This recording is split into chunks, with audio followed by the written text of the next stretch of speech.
Aspirants welcome to Exampur. हम है कलम से क्रांति। मैं पूर्णिमा गौर एक बार फिर से आप सभी का स्वागत करती हूँ विश्व की सबसे बड़ी प्रजाति के साथ। ठीक है, पेड़ों की प्रजाति, ठीक है, जिसका नाम क्या है? जिसका नाम है पोसिडोनिया ऑस्ट्रेलिस। ये जो पोसिडोनिया ऑस्ट्रेलिस है, आप इसको शार्क बे प्लांट के नाम से भी जानते हैं। क्यों? क्योंकि ऑस्ट्रेलिया के शार्क बे जोन में आपको यह देखने को मिलेगी। यह एक समुद्री घास है, यानी कि it is a sea grass. और बेसिकली अगर मैं बात करूं, ये समुद्री खरपतवार आप इसको कह सकते हैं। It is a seaweed. ठीक है, तो यह खरपतवार है जो आपको ऑस्ट्रेलिया के दक्षिणी भाग में मिलेगी, यानी कि शार्क बे जो है वो ऑस्ट्रेलिया के दक्षिणी भाग में पाया जाता है, वहीं आपको यह मिलेगी। यह समुद्री फूल वाला पौधा है जो लंबा होता है, यानी कि इसमें बड़ी चमकीली हरी और पट्टे जैसी पत्तियां होती है, रिबन जैसी पत्तियां होती है। ठीक है, स्कूल में जाया करते थे ना, स्कूल में वो एक बैच बना करता था जिसमें रिबन से बनाया जाता था जिसको, तो वो जो चौड़ा चौड़ा सा रिबन होता है ना, बिल्कुल वैसी सी ही ये पत्तियां दिखाई देती है। इवन अगर मैं इसकी शक्ल की बात करूं, शायद आपको इसकी शक्ल भी दिखाई दे। ओके वेट, इसकी शक्ल फॉर सम रीजंस आ नहीं पाई है। ठीक है, अभी करते हैं, इसको भी दिखाते हैं आपको इसकी शक्ल कौन सी है। देखिए यहाँ पे ये आमतौर पे गोल सिरों वाले 6 से 14 मिलीमीटर चौड़े होते हैं। इनका जो सिरे होते हैं वो गोल होते हैं और साथ साथ ये 6 से 14 मिलीमीटर तक चौड़े होते हैं।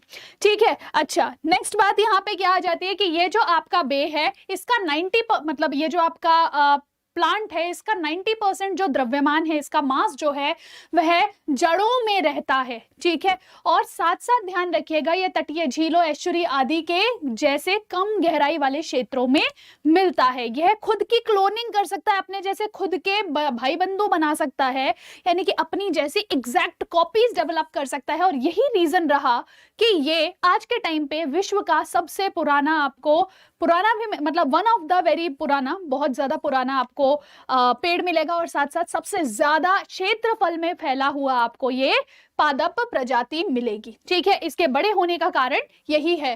ठीक जी, क्योंकि यह अपनी खुद की क्लोनिंग कर सकता है, अपनी जैसी कॉपीज बना सकता है।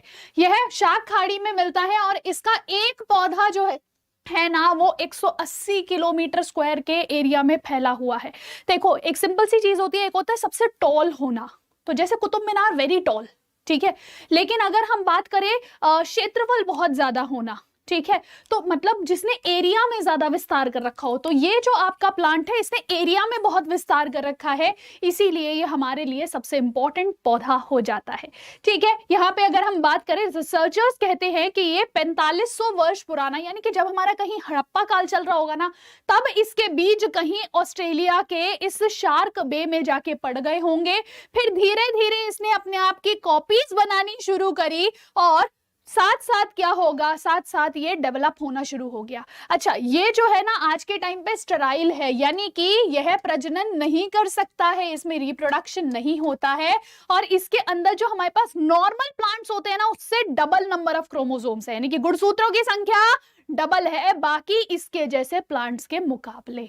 ठीक है, अच्छा, यहां पे ध्यान रखिएगा कि ये जो आपका प्लांट है, ये कहीं हड़प्पन एरा के समय पे क्या हुआ होगा, ये यहाँ पे इसके बीज पड़ गए होंगे, और फिर राइजोम्स के माध्यम से क्या होगा, यानी कि इसकी जो जड़ें हैं उसी के माध्यम से ये फैलता हुआ चला गया।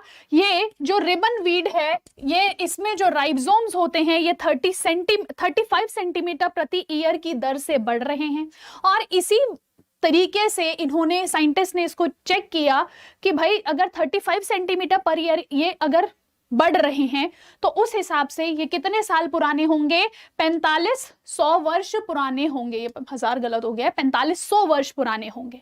ठीक है बच्चा, अच्छा, अब यहाँ पे नेक्स्ट बात आ जाती है कि ये अपने सीड्स के माध्यम से, अपने बीजों के माध्यम से नहीं फैल सकता है।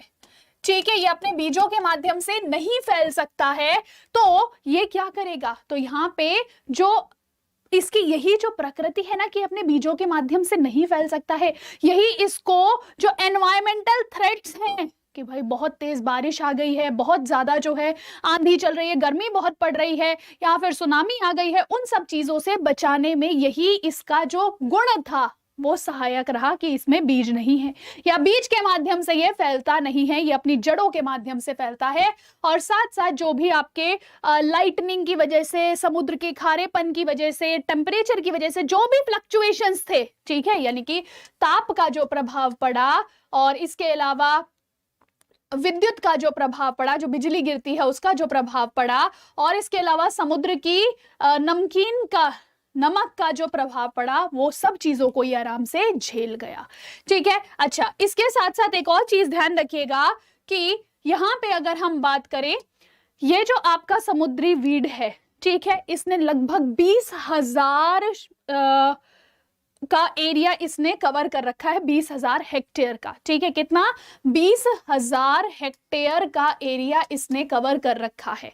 अच्छा, अब यहाँ पे बात आ जाती है कि मैम अगर हम इस एरिया की बात करें तो यह लगभग आपका 180 किलोमीटर्स तक फैला हुआ एरिया होगा, जबकि हमारे मुंबई से थाने के एरिया मतलब बीच में जो डिस्टेंस है ना, उससे भी कहीं ज्यादा 160 किलोमीटर के आसपास हमारा मुंबई और पुणे के बीच का डिस्टेंस है। थाने नहीं, सॉरी, पुणे, इन दोनों के बीच का डिस्टेंस है, उससे भी ज्यादा क्या है, ये आपका क्षेत्र है। ठीक है, अच्छा, दूसरी चीज क्या कि मैम चलिए, सबसे बड़ी वीड तो हमको आज पता चल गई, रिबन वीड है, ठीक है, जो हमारे को ऑस्ट्रेलिया में मिल रही है। लेकिन इससे पहले किसको जाना जाता था कि ये इतनी बड़ी वीड होगी? तो यहाँ पे ध्यान रखिएगा कि अब पहले तो ये फर्स्ट नंबर पे थी, अब ये दूसरे नंबर पे आ गई है। ऊथाह नामक जगह की क्वैकिंग एस्पेन। ठीक है, यहाँ पे आपको थोड़ा बहुत ये ब्लर सा चित्र दिख रहा होगा शायद। तो बेसिकली ये क्या है, क्वैकिंग एस्पेन नामक एक प्रजाति है जो बहुत ज्यादा बड़े क्षेत्रफल में फैली है। लगभग यहाँ पे 43.6 हेक्टेयर क्षेत्रफल में फैली हुई है, और इसीलिए हम इसको सेकंड नंबर पे दूसरी बड़ी प्रजाति कहते हैं। अच्छा, भारत के अंदर अगर आपसे कोई पूछ ले कि भारत के अंदर सबसे ज्यादा बड़ी प्लांट की प्रजाति कौन सी है, तो वो है एक बरगद का पेड़। कौन सा है बरगद का पेड़? तो बच्चे कोलकाता के मतलब अपने ये जो हावड़ा के बोटानिकल गार्डन है, वहां पे 1.41 हेक्टेयर एरिया में एक बरगद का पेड़ है जो अपनी खुद की रूट्स से फैलता चला गया। मतलब ये बरगद की रूट जो है ये जमीन से टकराई, फिर यहाँ से एक और बरगद यहाँ डेवलप हुआ, फिर यहाँ पे एक और बरगद डेवलप हुआ, फिर रूट से एक और डेवलप हुआ। तो इस प्रकार से ये जो हमारे पास जो सबसे बड़ा ऐसा प्लांट है अपना खुद का हमारे भारत के अंदर, तो वह है बरगद का पेड़, जिसको हम ग्रेट बनियन ट्री बोलते हैं, यानी कि बड़ा या विशाल बरगद का पेड़ कहते हैं। अच्छा, एक और चीज ध्यान रखिएगा, कुछ बच्चों के दिमाग में आ रहा होगा कि मैम अगर ये जो हमारा प्लांट था, ये जो आपका पोसिडोनिया ऑस्ट्रेलिस नामक जो प्लांट है, अगर ये इतना ही बड़ा है तो हमें पहले क्यों नहीं पता चला? देखो, पहले जब साइंटिस्ट इसकी बात कर रहे थे तो साइंटिस्ट इसको सोच रहे थे कि ये जो है ना नॉर्मल प्लांट ही है, और इसके ऊपर वो रिसर्च करना स्टार्ट कर रहे थे। जब वो रिसर्च करना स्टार्ट कर रहे थे तब उन्होंने देखा ये जो प्लांट है ये तो सारे प्लांट्स आपस में जुड़े हुए हैं। ठीक है, यहाँ पे क्या होगा, हर एक प्लांट क्या करेगा, देखो जैसे ये रहा, ये सुडोनिया पोसिडोनिया ऑस्ट्रेलिस है, यहाँ पे इसकी जो रूट होगी, यह रूट क्या करेगी, ये दूसरे प्लांट को जन्म देगी। इसी राइजोम से क्या होगा, अगला प्लांट डेवलप होगा।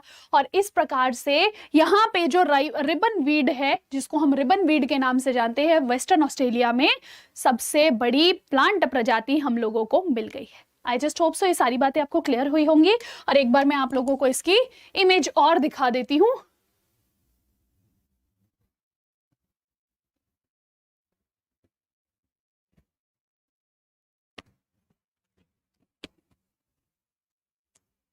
ठीक है, ये क्या है, ये वो चित्र है, यानी कि ये वो प्लांट वीड है जो हम लोगों को मिल रही है। अब आप लोगों के दिमाग में आएगा मैम ऑस्ट्रेलिया में मिले, ये तो वीड ही है ना, समुद्री खरपतवार ही है ना, इसका फायदा क्या है? तो बच्चे अगर याद करो आप लोग, समुद्र के अंदर फोटोसिंथेसिस की जो दर होती है एल्गीज के माध्यम से, शैवालों के माध्यम से काफी ज्यादा होती है ना। इसी प्रकार से ये जो समुद्री खरपतवार है, ये जो सी वीड है, यह भी हमारे जो क्लाइमेट है उसको मेंटेन करने में मदद करेगा, हमारे एनवायरनमेंट को अच्छा रखने में मदद करेगा।